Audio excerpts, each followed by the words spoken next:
Abraham, originaire d'Ur en Chaldée, est un personnage central de la Bible chrétienne, considéré comme le patriarche du peuple d'Israël. Abraham, initialement nommé Abram, est né à Ur, une ville prospère de Mésopotamie. Selon la tradition, il venait d'une famille idolâtre, mais il a eu une révélation de Dieu qui l'a conduit à abandonner ses anciennes croyances.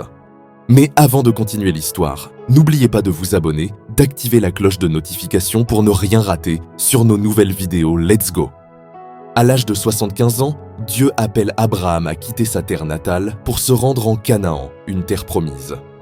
Ce moment est crucial car il marque le début d'une nouvelle alliance entre Dieu et Abraham.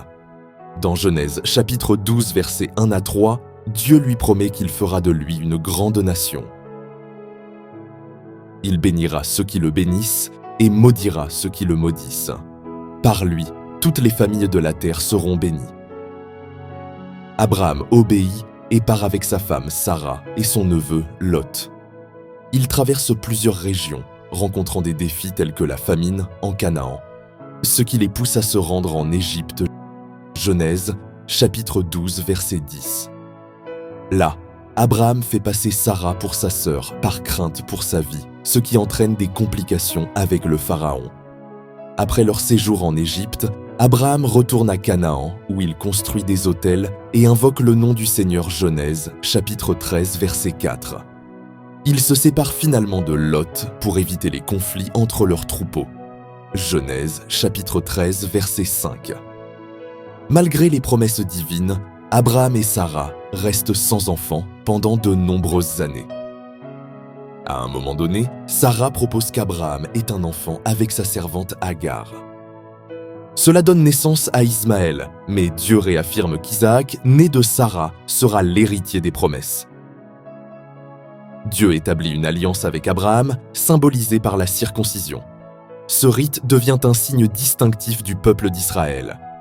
L'un des épisodes les plus marquants de la vie d'Abraham est le commandement divin de sacrifier son fils Isaac sur le mont Moria. Genèse, chapitre 22. Ce test met à l'épreuve la foi d'Abraham.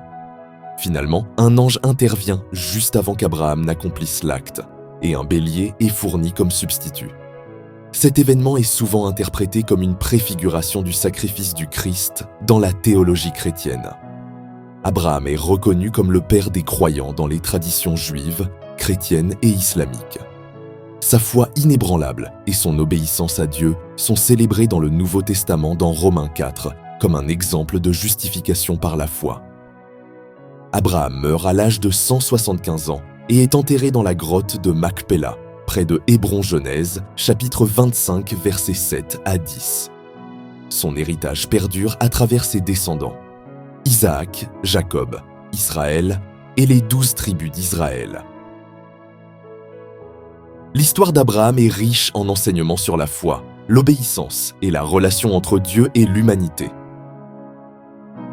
Elle souligne l'importance des promesses divines et leur réalisation au fil des générations. Abraham demeure une figure emblématique dont l'impact transcende les siècles et les traditions religieuses. N'oubliez pas de vous abonner, d'activer la cloche de notification afin de rester branché pour nos nouvelles vidéos sur Selon la Bible, soyez bénis.